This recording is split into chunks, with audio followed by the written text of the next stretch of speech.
There is the bell, and that means soccer is in session. What is up, everybody? My name is Madison Crews, and we are back for another episode. Now, if you missed the boys episode, that was posted yesterday, and you can watch that on our network. It was a lot of fun. We talked a lot about Peachtree Ridge's win over Parkview, their 4-2 win. We also gave a bit of an overview into what we can expect for the games tomorrow, as well as what we can expect going on into next week for our high school schedule. Now that I did the shameless plug, we're going to get into today's episode. Today's episode is going to be focused a lot on girls' high school soccer here in Georgia. And more specifically, I'm going to give you guys a bit of a recap on what you guys might have missed from the girls' game where Peachtree Ridge took on Parkview at Parkview. Peachtree Ridge won 3-2 in that game, and I will have the highlights for you featuring John Nelson, who called the game. So I'll have those highlights for you in this podcast. I will also have an interview with River Ridge's head coach, Lee Whitaker. We talked a lot about the game tomorrow versus Roswell and a bit about his preparation going into this season and what we can expect from their side. But before we get into the highlights, here is a quick word from our sponsor at Kaiser Permanente. Soccer is in Session is presented by Kaiser Permanente. Live well and thrive. Let Kaiser Permanente take care of the rest. Alrighty, so I'm trying something different for this episode. Instead of me giving a huge, long spiel, a big recap, I decided what I'm going to start doing, and hopefully I'm going to have the time to do this, but what I would like to do is get highlights from each of the games that we call and clip some of the best moments and play them here. That way it's a lot easier for you guys to understand kind of what happened, and you also get to hear some of the highlights from that game if you weren't able to watch it live. So without further ado, here are the highlights of Peachtree Ridge's 3-2 win over Parkview. Ball sent forward by Schaff, but it goes right to a Peachtree Ridge player. Salcido is there. She is stood up. Here comes Peachtree Ridge. Launch and chip and in. Madison win from 25. Chips the keeper, and Peachtree Ridge is on the board. 17:09 to go in the first half. Madison Wynn saw the opportunity, chipped the keeper, and the visitors have the lead. Cleared away as it was sent all the way back to Sierra Johnson. Johnson launches it toward the Parkview bench. It'll be a throw for the Panthers, about 35 yards from goal over on the far side. Throw down the right touch line, touched by two separate Parkview players, not quite controlled by the Panthers. It's going to end up being a throw for Peachtree Ridge. 9.5 minutes gone, second half. Throw in about 25 yards from goal, 20 yards going from left to right, but then over on the far touchline, but Peachtree Ridge can't quite control it. Parkview coming centrally now. Braziunas wants to launch with the right. She does. Knocked down, and the rebound is in, and we're tied. Anna Braziunas launches from just outside of 20 yards, parried away by Sierra Johnson, and it's knocked in the back of the net, and we're tied with 30 minutes to go. Johnson forward about 40 yards. Last touch by Parkview. They couldn't keep possession, so Peachtree Ridge with the throw. Up the right side. Parkview coming away with it once again. Alex Gibb looking centrally. Gulafak, nice ball. Just inside the 18. Parried away once more, and it's in the net for 2-1, just like that. 2 goals in 2 minutes for Parkview, and Parkview has completely flipped this game on its head from being down 1-0 to up 2-1. 1-2 touch now inside the 18. Making contact was both Samantha Williams and Marley Camp. Well defended that time by Marley Camp. It goes over the end line, and it's going to be a corner kick under 25 minutes to go. So we're 15 minutes in, 16th minute early. Second corner, first of the half for Peachtree Ridge. Taking it'll be Megan Goolsby. Goolsby will be an outswinger with the right. Let's see if she goes near post or if she's going to loop it into the air and try and go far post. Right toward the goal, and it was grabbed and then not, and off the post and off the back, an own goal. We're tied again. From the corner of the 18, popped up into the air, goes off of the far post, comes back down off the defender and in the back of the net, and we're tied. 24-23 to go, and we are tied at twos. And just when you thought that we were done with the girls' side, they decided to go ahead and play an extra period. We're playing in the extra 10 now, and the action continues here on the Throwdown. And we'll see what happens here. Once again, the back and forth. You had the goal in the 23rd minute. Made it 1-0 first half. That was the score at the break. 2 goals in 2 minutes. Made it 2-1, and then the own goal made it 2-2, and that's where we are. It was over the last 23 minutes. So a little bit, 24 minutes, so a little bit of symmetry. 23 in, 24 remaining. So we'll see what the teams have in mind here. Once again, they flip ends. Parkview here in the second 10 minutes will be going from right to left as you picture the match in your mind's eye. Peachtree Ridge will be going from left to right here in this 10 minutes. And there's your whistle from center F, and we're back at it. Nothing resolved in the first 10 minutes. We'll see what happens in the second 10. First contact up the right-hand side, looking for Madison Wynn, the goal scorer for Peachtree Ridge. Good through ball up the right-hand side. The chance is there for Mason Bisbis, and in! Bisbis sends it in toward the 6. 2 defenders are there for Parkview. 2 offensive players are there for Peachtree Ridge. And 28 seconds into the second overtime period, Peachtree Ridge gets it in the back of the net, and they've got a lead, and Parkview's got some work to do. Something close to miraculous for Parkview to get a final shot on goal. Popped up into the air, one last chance. Goolsby trying to track it down. Megan Camp is there, or Marley Camp is there for Parkview. And there's your horn. Overtime win for Peachtree Ridge over Parkview, 3-2. Well, I hope you guys enjoyed those highlights. I really enjoyed getting to kind of piece all that together, so maybe that can be something that we keep going, and that can be a recurring thing every week when we do all of these episodes. So let me know what you think. If you like it, I'll keep it, and if not, then I'll come up with something else, I guess. But moving on ahead to our matchups tomorrow, where Roswell is going to be taking on River Ridge at River Ridge. The girls will play at 6 p.m., and the boys will play after that, depending on how timing works. It'll be around 30 minutes after the girls play. Me and John are going to be there. I'm going to be calling the girls' game. He's going to be calling the boys' game. It's going to be a lot of fun. So make sure you guys tune in to wherever you want to listen to, whether it's on YouTube, Twitch, Twitter, or Spreaker, I believe. I believe we should have Spreaker up. If not, anywhere you want to listen to, it'll also be up on the SDH network after the games are done. So make sure you guys tune into that. But speaking of that, I had the opportunity this morning to talk to River Ridge's head coach, Lee Whitaker. We talked a lot about the matchup tomorrow and what his coaching philosophy is and how he wants his girls to be prepared for when they step out into the collegiate world of soccer, or if they step out into whatever they want to do after high school. First of all, just want to go ahead and touch on, you guys already have played 2 matches, a loss versus Campbell and then a win against Chattahoochee. What were some of the takeaways that you took from those matches to help better your team for the rest of the season? Awesome. So our scrimmage game, usually the biggest growth of a team is going to be between that first and second game. And, going to the Campbell game, we've got some girls that I'm trying to figure out what combinations can play with each other, substitution patterns, who fits best in here.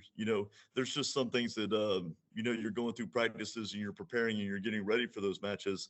But getting out on the field is completely different. So, and especially like Campbell is such a strong team. And, but I was able to get a lot of bodies in. We played a lot of girls and, going for the first half, second half, same.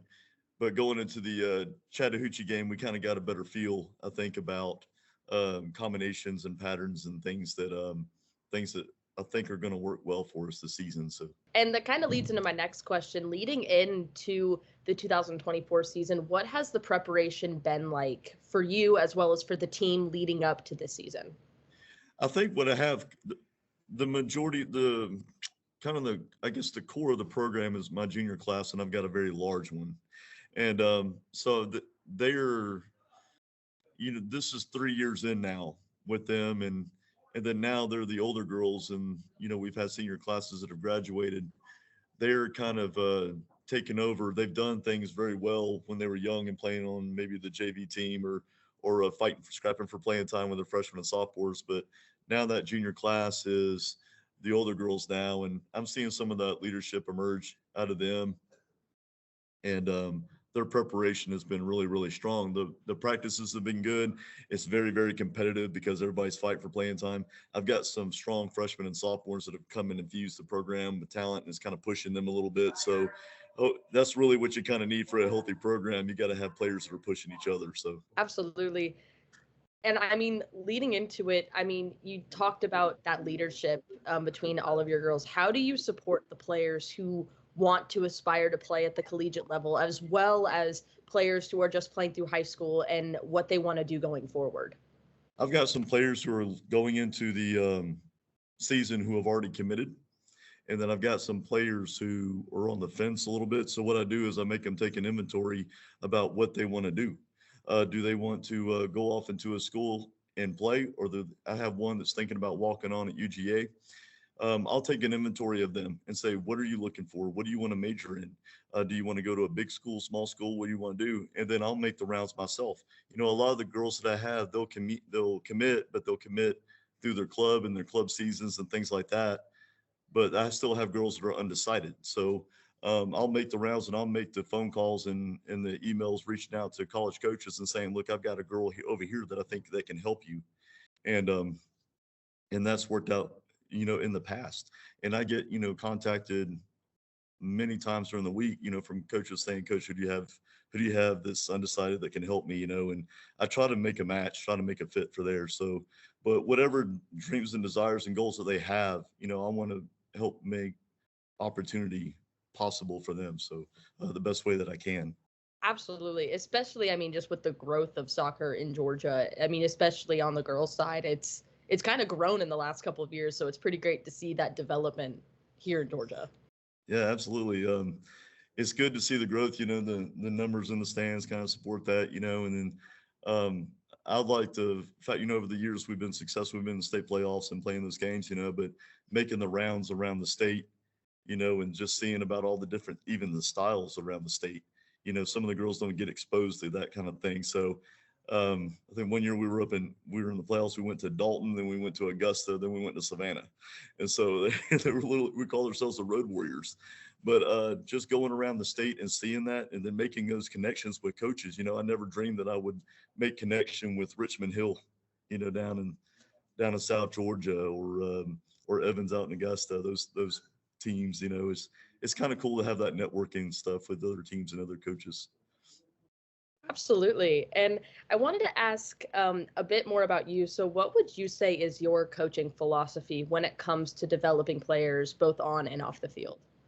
I don't think that you win anything on the field unless you win the locker room first. And so once the locker room is won, then you can go and put a plan in place, put a vision in place about maybe this is the style that we want to play. Maybe this is the strategy, tactics that we want to use, but none of that matters.